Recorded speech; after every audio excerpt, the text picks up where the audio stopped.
Thank you, Madam President.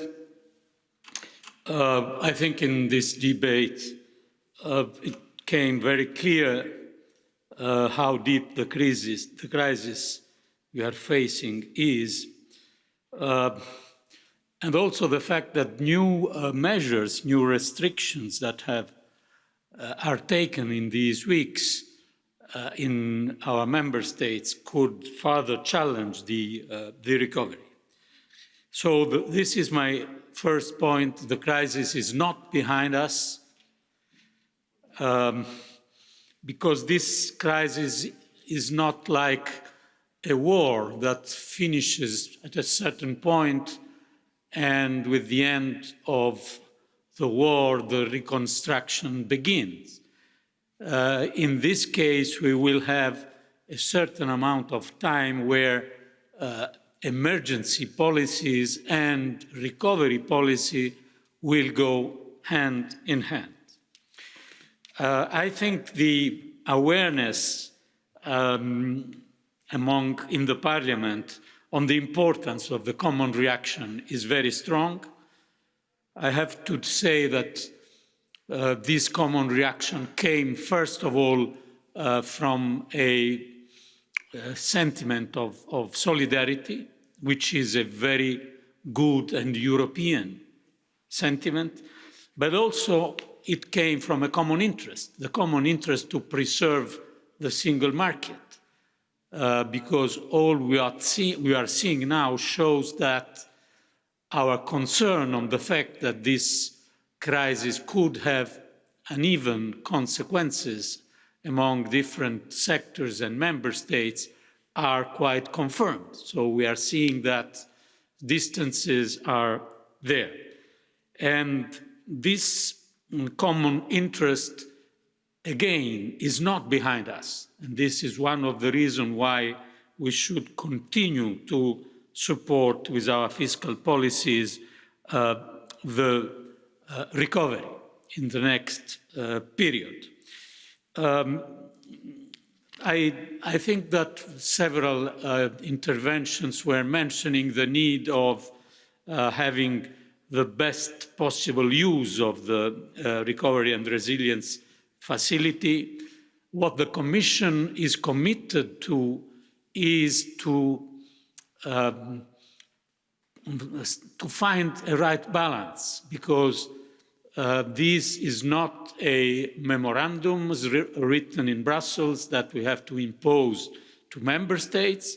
These will be proposals coming from member states, and the Commission will work to make sure that these proposals are coherent with our common priorities and with country-specific recommendations, and not only linked to tactical or short-term goals. But I repeat, the starting point will be national decisions, national governments, national parliaments. Several honourable members rightly say that we need a stronger coordination. But we all know, and you know better than me, that it's always necessary to find the right balance between the demand for a stronger coordination and the demand to preserve national role. We are not a federal state. This could be a good thing or a bad thing according to political and cultural point of views, but the fact is that we are not. And so we have some sectors and some areas where the coordination is easier and other areas where it is more difficult. I think in this occasion we should go further in coordination, especially on healthcare, safety measures, borders coordination, and all this situation of travel, which is really very, very difficult among member states. But of course, this is an effort that the Commission can easily do if member states will allow us. And I appreciate the fact that I understand the Parliament is strongly advocating for this stronger coordination. Several honourable members took the floor on social issues, our social model.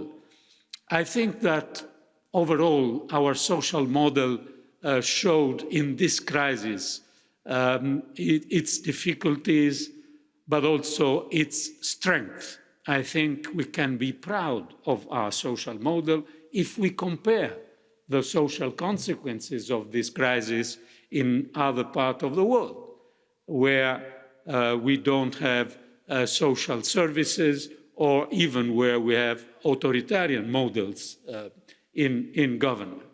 The European social model confirmed, from my point of view, its strength, but of course we have to reinforce it. We have to confirm the commitment to have the social pillar crucial in our semester. We have to be aware that the crisis is increasing social inequalities and that we have winners and losers. We have winners of this crisis, not only rich persons generally, but also sectors of our global economy.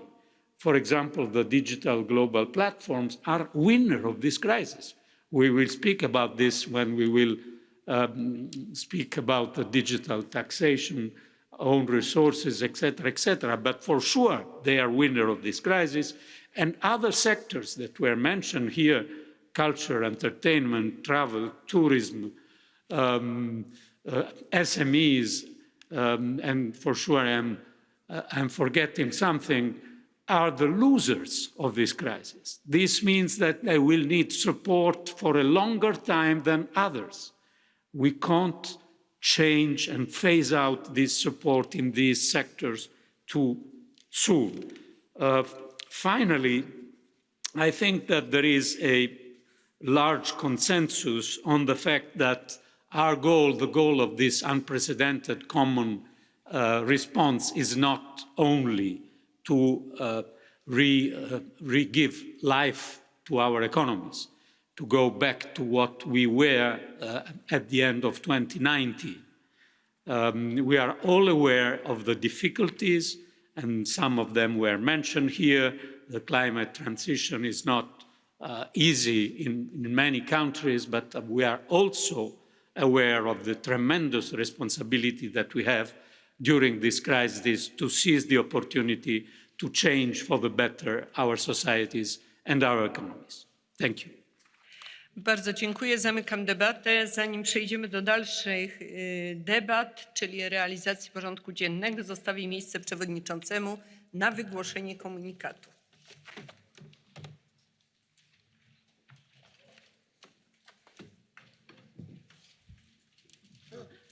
Oh.